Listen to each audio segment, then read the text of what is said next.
There's a slight possibility. My pregnant wife had an affair. Should I ask for a paternity test now or wait? My wife, 38F, and I, 39M, have been together for 12 years, and I can only describe our relationship as perfect. In all these years, we've only had serious arguments that led to raised voices maybe 2 or 3 times. We do everything together but also respect each other's independence and personal interests. We bought a house in our desired location and have well-paying jobs with great work-life balance. Essentially, our life has been nearly perfect. We've been trying to conceive for 2 years without success, and we're about to start fertility treatments. Then, after returning from a work trip, I found out she was pregnant. My initial thought was, wait, I thought we didn't try last month because of the fertility tests. But since we had been quite busy, I assumed I had just misremembered. My job requires me to travel frequently across the country. Excluding the COVID period, I used to be on the road up to 40 weeks a year. Since COVID, it's been less, but I still travel more than a week each month.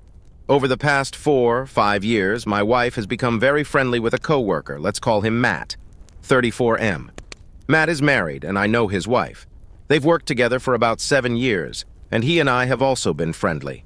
I never suspected anything inappropriate, but I've always believed it's naive to think there's 0 chance a spouse could stray.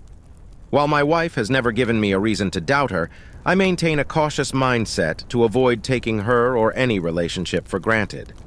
About a month ago, while I was out of state for work, I asked my wife what her plans were, and she mentioned that Matt was coming over for dinner. This wasn't unusual, as Matt sometimes visits, occasionally with his wife, sometimes without, and sometimes when I'm not home. We have a security system with cameras inside and outside the house, which we installed a few years ago after an unrelated incident. These cameras record and allow live access for both of us. I often use them to check on our dog when we're away, and the system is monitored by a company in case of an alarm. My wife knows I check these cameras frequently, and we sometimes use the system to communicate when one of us is away. On this particular day, I checked the camera and saw my 4-month pregnant wife lying on the floor with Matt straddling her legs, using a foam roller to massage her hips. This immediately raised my suspicion. I rewound the footage and saw them eating and talking normally. Then they got under the same blanket on the couch. Although they were feet to feet, the couch isn't that big. Eventually, they moved to the floor, which is when I logged in.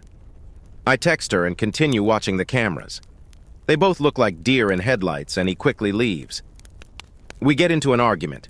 She's not angry at me for accusing her, but she's adamant that nothing inappropriate has happened or ever would happen. She explains that what I saw was innocent and that she was complaining about her pregnancy pains, which I know is true since she's been having back pain issues. The most significant part of the discussion was when I asked, if I were there, would you two have been comfortable doing any of that in front of me? She reluctantly admitted, no, probably not. After that, I told her I didn't want to talk anymore and that we'd discuss it when I got home in 3 days. That's when it hit me. What if my gut feeling when she told me she was finally pregnant was related to this? What if the 1% chance I feared is true and the child she's carrying isn't mine? The thought eats away at me while I'm alone in a hotel 1,000 miles away for 3 days. I reconcile with myself, thinking it's less likely than more likely that something happened between them. But my 1% fear has now jumped to 10%, maybe 20%. When I get home, she's walking on eggshells and doesn't mention the incident. I wait to see if she'll bring it up. 2 days later, she finally does and breaks down, swearing nothing has happened and she would never cheat. She doesn't go over the top to prove anything, which I take as a good sign. We talk about the issue to a point where we can at least move forward for now. I'm still coping and trying to figure out how to trust her again. I'm becoming more understanding of the fact that they are friends and have been for a long time. Maybe he has intentions, but I don't see her having any. I've spent a lot of time around both of them and have never picked up on anything suspicious. The thing that is destroying me now is the fear that if I'm wrong and something did happen and the child isn't mine, how will I deal with that? In the arguments and long conversations we've had since, I've never brought this up, and she hasn't mentioned it either. I don't want to make the situation worse or crush her if she's telling the truth, which I mostly believe. The only thing I can think of doing at this point is to wait until the baby is born and then secretly order a paternity test. Should I do that? Should I tell her and address it now? If you were a woman in her shoes and you were telling the truth, would a paternity test destroy your view of me? If you were lying, what would you do if I asked for one? I'm not trying to ask a super vague question, but what should I do? Update. Thank you all for the numerous comments. I appreciate the engagement more than I can respond to individually, but I will continue to read a few things. Here are some points to address. 1. Please stop DMing me about this, thanks. 2. Some of you have made good points about addressing this issue now rather than later, and I am considering that more seriously than before. Thank you for that. 3. To those focused only on my relationship, I understand your concerns, but that's not my main focus right now. My wife and I have discussed this matter extensively. We are very open with each other. While I'm not saying I'm convinced that nothing happened, my primary concern at the moment is paternity. 4. If I need to track, spy on, or use Life 360 on my wife, then the relationship is already over. That's not the type of relationship we have or want, and I don't think anyone should have such a relationship. We are working on rebuilding trust. As I mentioned in my lengthy post, my default suspicion has increased from 1% to about 10%. Trust me, I am taking this seriously. However, as I have told some of you already, if the child isn't mine, there will be no further conversation. 5. I have already discussed this with my lawyer. I don't live in a state where birth certificate issues will complicate things. If I have documentation proving the child isn't mine, the divorce process won't be difficult. Both of us are financially independent, so it won't matter much in that regard. I will continue to monitor this post and provide updates if and when anything is resolved. Update. She returned from an out-of-state business trip late last night. Since it's Friday, she worked from home in our kitchen. I asked if we could talk and brought up the subject of a test. She immediately agreed, expressing absolute certainty and no concern about it. She said she had no problem doing it right away. The only stipulation I made was that if the test is invasive, as per our doctors, I'm okay waiting until it's low risk. I'm not a doctor, so I'm unsure of the current procedures. We don't know when the test will be done yet, but she's aware and we're proceeding with it. Our conversation was decent and fairly lengthy. We're currently sitting together having lunch. She has no idea I'm sharing this on Reddit, hence the new account because she uses Reddit too. Thank you to everyone for your help and opinions. Many of you made me realize that we are already very open about everything, and if nothing had happened, she wouldn't mind getting the test. My main concern was her health and the added stress, especially since she's in an at-risk pregnancy and it took us a long time to conceive. So, thank you all again. I might update on the paternity, but I'm not sure how long that will take. I'm about 95% sure the baby is mine, but this will help us continue the conversation. Update. This seems to be a more discussed topic on this post compared to the previous one. Yes, I have the footage. No, I haven't talked to Matt yet. He has told her he wants to talk about it, but I've asked them to wait. Right now, my relationship with my wife and the paternity is what's most important. I will eventually talk to Matt.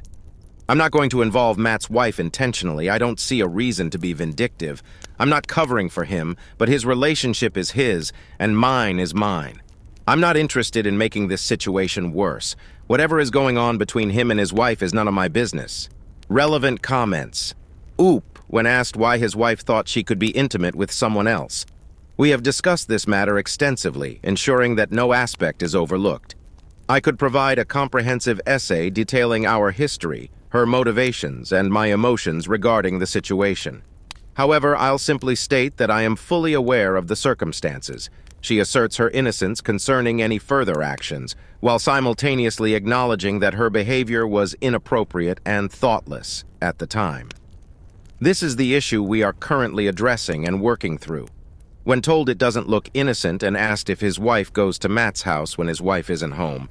She's 4 months old. I was home, and we had been on the clock to the point where the days were blending together. We are pretty open people and comfortable with ourselves and each other. I don't know if she's been to his house without his wife being there. The 4 of us hang out probably once or twice a month, but they work directly together every day and have for years. Obviously, there's a closeness there. They are both in upper management at their company. At my company, I have long-term female friends. I've traveled with them, had dinner, and hung out in hotel rooms together. But I've never done anything inappropriate because that's not who I am. I'm married, love my wife and my life, and have no reason to act otherwise. So, while the optics are bad, I need to determine if it's just about the optics or if there's a deeper issue. Perhaps she has a reason for her actions, or maybe he does, which is what I might have witnessed. I'm not sure about that. It comes down to whether I trust her to handle the situation. She says she hasn't noticed any inappropriate behavior if it exists. She spends as much time with him and his wife as he does with us. She works in a building near theirs. My company is based in Chicago, and I live on one of the coasts, so my co-worker friends are more spread out. We can't grab after-work drinks together any day like she can with her colleagues. Honestly, I usually attend her work hangouts more than mine because of this. I'm friendly with her CEO as a result. So, is the situation perfect? No. But I've always trusted her, and never had a reason not to. In 15 years, this is the first crack or dent in that trust. UOP gives a clearer description of what happened that day. That's not what I saw. She said something and he froze. She said something I couldn't hear, and then she said, No, don't worry about it. He put something in the dishwasher and she walked him to the front door. He didn't dive out the window. You have to remember, this is Reddit. I'm not including every single nuanced detail because it would take hours to write, and I'm not sharing my security footage on the internet for strangers to see. The reason I have a security system in the first place is because of a stranger from the internet. I'm not saying anything beyond what happened for sure between them. I'm just saying I don't know now, and I don't have any proof. This is what my wife and I discuss almost every day as we work through this. The original point of the post was about the situation, not paternity. I haven't brought up paternity because I don't want to risk her medically losing the child, whether it's mine or not. Besides not being able to include every single detail, I've also added false details about our lives, not related to what happened, just mundane aspects. I was a minor public figure at one point, and some lowlife from the internet traveled across the country to make death threats against us due to his warped perceptions. It got to the point where the federal government had to get involved. People here are jumping to conclusions with much less information than I have, and they are ignoring the original point and questions of the post. Has he told Matt's wife? She is the wife of my wife's friend. We don't socialize or engage in activities together. I know her only through my wife. I encounter her occasionally, maybe once every few months, either at a bar after work or when they visit us for dinner or to hang out. We aren't close friends. Now, what exactly should I tell her? That her husband was at my house, and I saw him use a foam roller on my wife's hip while he was sitting on her feet? It's obvious they might be having an affair, but I can't be certain. There's even a possibility she could be pregnant with his child. This isn't a soap opera. I have no concrete evidence to present to her, so why would she believe me based on such scant evidence? How would that help my situation at all? If I'm wrong, I will have ruined my relationship by acting impulsively and creating drama, which would make me appear vindictive. This would put them in the same situation we are in now, all over something that I can't confirm is true. I think you are completely misunderstanding the situation. Okay, next story. My sister-in-law informed me that my spouse was unfaithful during our vacation. The individuals involved in this situation include my wife, whom I'll refer to as Anne, female, 47 years old, my sister-in-law, female, 40 years old, whom we'll call Shannon, Shannon's cheating partner identified as Tony, male, mid-40s, and myself, male, approaching 50, referred to as me.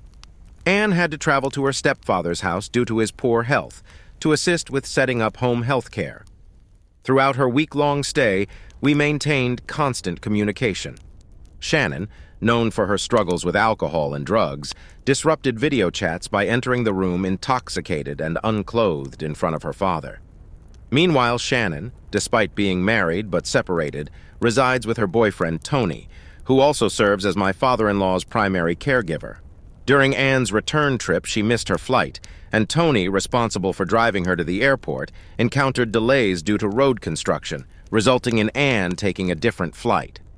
Following Anne's return home, a text exchange occurred between Shannon and me, where Shannon insinuated that Anne and Tony engaged in sexual activity. Despite my disbelief in the story's validity, Shannon's words planted doubts in my mind. Now, faced with the challenge of dealing with Shannon's erratic behavior from a distance, blocking her isn't an option as other family members have already done so. Furthermore, In the event of an emergency involving the father-in-law while Tony is unavailable, I'm the only contact Shannon can reach. Update 1. Several months ago, my sister-in-law, aged 40, in a drunken state, informed me, aged 50, that my wife, aged 47, whom I've been married to for 12 years, had been unfaithful to me during her time assisting her stepfather's home health in Detroit. Initially, I dismissed the accusation. However, events unfolded dramatically thereafter. During a Christmas visit, my sister-in-law, whom I'll refer to as Shannon, barged in, alleging that my wife was engaging in sexual activity with her boyfriend Tony on the front porch. This claim was problematic for 2 reasons. Firstly, it was freezing cold in Detroit in December, and secondly, my wife was seated beside me at the time. Matters escalated when Shannon assaulted Tony upon my return home, resulting in her arrest and subsequent placement on a 3-day psychiatric hold due to her struggles with alcoholism and methamphetamine addiction, which evidently affected her mental state. In mid-January, tragedy struck with the passing of my father-in-law, sending Shannon into a downward spiral. Her distress was compounded when she learned that she could no longer reside in the family home, which had to be sold. In an attempt to provide for her, she received $35,000 from her late father's retirement fund to secure new accommodation and sustain herself until the house sale. My wife and I traveled to the family home to prepare it for sale, only to be met with a shocking scene. Despite my father-in-law's meticulous upkeep, the house had deteriorated rapidly, resembling the setting of a hoarding reality show. The den was particularly appalling, with dog feces smeared halfway up the walls, a sight I never imagined witnessing. Furthermore, the living room was littered with empty bottles of exorbitantly priced tequila, indicating Shannon's reckless spending of her inheritance. We were forced to rent a dumpster to dispose of the mountains of garbage that had accumulated. As a precaution, I promptly changed all the locks and garage door codes, utilizing my expertise as a career garage door installer. The ordeal conclusively disproved the baseless accusations against my wife. It became abundantly clear that Shannon's erratic behavior stemmed from her substance abuse issues rather than any truth regarding my wife's fidelity. Notably, we discovered that the dog responsible for the mess was a Chihuahua, which presumably relieved itself off the back of the couch, necessitating its removal to identify the source of the foul odor. Despite our efforts to extend an olive branch, Shannon's refusal to engage with us only served to underscore the depth of her struggles. In summary, my unwavering trust in my wife's integrity was vindicated, while Shannon's instability was laid bare for all to see. Update 2. In my previous update, I shared the sad news of my father-in-law's passing. Following his demise, both of his daughters, including my sister-in-law, SIL, and my wife, received $104K each from insurance and his retirement fund, albeit before tax deductions. After settling our taxes, we were left with just over $80K. Given our relatively low debt, we opted to allocate the entirety of our share towards our mortgage. However, my SIL decided to take a lump sum instead. In the subsequent update, upon receiving the first installment of $35K, I expressed a rather optimistic view, suggesting that she might spend it all within 6 months. However, reality proved to be far harsher. Shockingly, within a mere 3 months, she managed to exhaust the entire $104K, resorting to excessive drinking, substance abuse, and reckless spending. Throughout this tumultuous period, she bombarded my wife with hurtful and unfounded accusations, claiming that her father, technically her stepdad, never truly cared for her. One of her particularly distressing assertions was that if he genuinely loved her, he would have adopted her. Despite her young age at the time, my wife's stepdad did attempt to formalize the adoption, but her biological father refused to consent. Now my SIL finds herself in dire straits, having squandered her inheritance recklessly. My wife bears the brunt of her sister's downward spiral, enduring a barrage of incoherent and desperate pleas, often over a dozen slurred phone calls a day, begging for a place to stay. However, my wife and I adamantly refuse to enable her destructive behavior by allowing her to sleep on our couch. Regrettably, we anticipate receiving tragic news of her demise at any moment. How do you like these stories? Write your opinion in the comments. Let's get 1,000 subscribers on this channel. Love you.